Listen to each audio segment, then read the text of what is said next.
Assalamualaikum warahmatullahi wabarakatuh. Perkenalkan, nama saya Lulu Mahfirurah Zulia dari kelas PPKN 2017A, ingin membahas tentang wawasan Nusantara dalam konteks NKRI. Nah, kedaulatan merupakan hak yang harus dipertahankan dan merupakan harga mati bagi setiap negara tanpa terkecuali bangsa Indonesia. Nah, bagi bangsa Indonesia, konsep dan strategi mempertahankan kedaulatan negara Indonesia ini dapat dituangkan dalam konsep wawasan Nusantara. Nah, bagaimana sih pandangan adik-adik yang mengenai konsep wawasan Nusantara dapat dihadapkan dengan ancaman global dan internasional? Nah, sebelum membahas tentang pertanyaan itu, kita terlebih dahulu membahas tentang hakikat wawasan Nusantara, kedudukan, fungsi, dan tujuan wawasan Nusantara, kemudian aspek Trigatra wawasan Nusantara, aspek Pancagatra wawasan Nusantara, dan terakhir implementasi dari wawasan Nusantara tersebut. Wawasan Nusantara dalam konteks NKRI sangatlah penting karena pada dasarnya wawasan Nusantara merupakan sikap bangsa Indonesia mengenai diri dan lingkungannya yang sangat beragam dan sangat bernilai strategis dengan mengutamakan persatuan dan kesatuan bangsa serta kesatuan wilayah dalam menyelenggarakan kehidupan bermasyarakat, berbangsa, dan bernegara untuk mencapai tujuan nasional.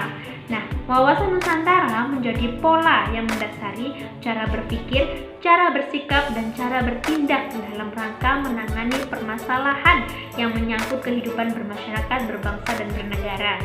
Kemudian, kedudukan dari wawasan Nusantara bagi bangsa Indonesia ialah berkedudukan sebagai visi bangsa.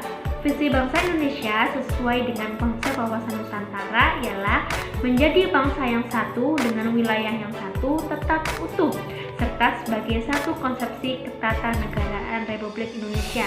Kemudian, fungsi dari wawasan Nusantara ini adalah menjadi landasan visional dalam menyelenggarakan kehidupan nasional dan perbuatan bagi penyelenggaraan negara di tingkat pusat dan daerah maupun bagi seluruh rakyat Indonesia dalam kehidupan bermasyarakat, berbangsa, dan bernegara.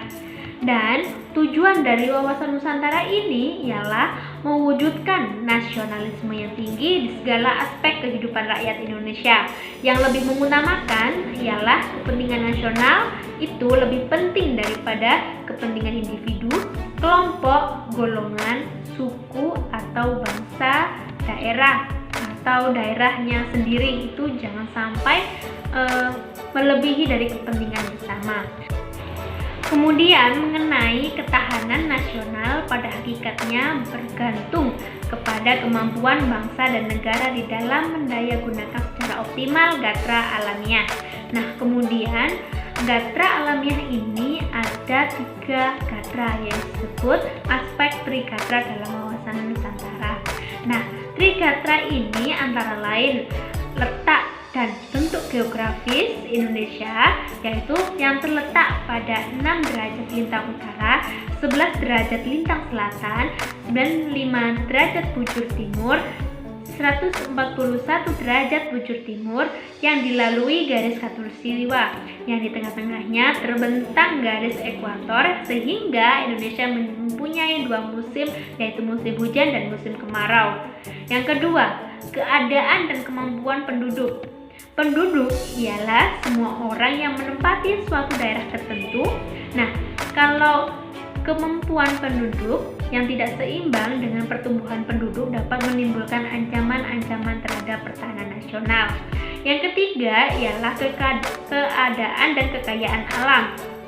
Sifat unik kekayaan alam yaitu jumlahnya yang terbatas dan penyebarannya tidak merata, sehingga dapat menimbulkan ketergantungan dari dan oleh negara dan bangsa lain. Nah, kemudian kita akan membahas tentang ketahanan nasional pada hakikatnya bergantung kepada kemampuan bangsa dan negara dalam mendayagunakan modal dasar untuk menciptakan kondisi dinamis, yaitu ada aspek Pancagatra dalam wawasan Nusantara. Nah, aspek Pancagatra dalam wawasan Nusantara ini ada 5. Yang pertama, ideologi, yang kedua, politik, yang ketiga, ekonomi, yang keempat, sosial budaya, dan yang kelima ialah pertahanan dan keamanan. Nah, kemudian implementasi wawasan Nusantara ini bisa dalam berbagai bidang, antara lain politik, ekonomi, sosial budaya, pertahanan, dan keamanan.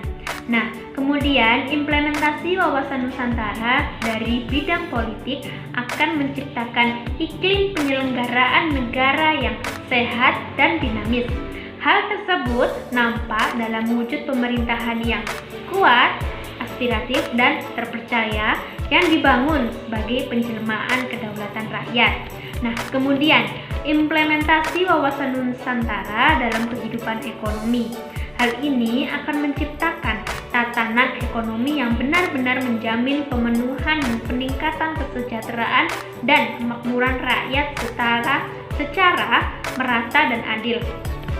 Lalu, implementasi wawasan Nusantara dalam kehidupan sosial budaya akan menciptakan sikap batiniah dan lahiriah yang mengakui dan menerima serta menghormati segala bentuk perbedaan atau kebinekaan sebagai kenyataan hidup sekaligus karunia Sang Pencipta, bahwasanya Indonesia adalah beraneka ragam atau negara yang multikulturalistik.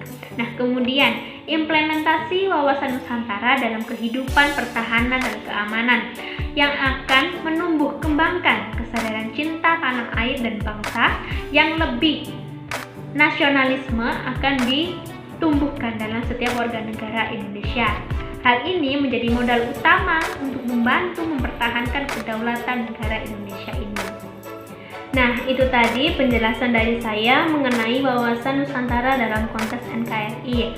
Nah, buat adik-adik ada tugas nih yang nanti saya cantumkan di video kali ini, yaitu ada soal 10 buah pilihan ganda.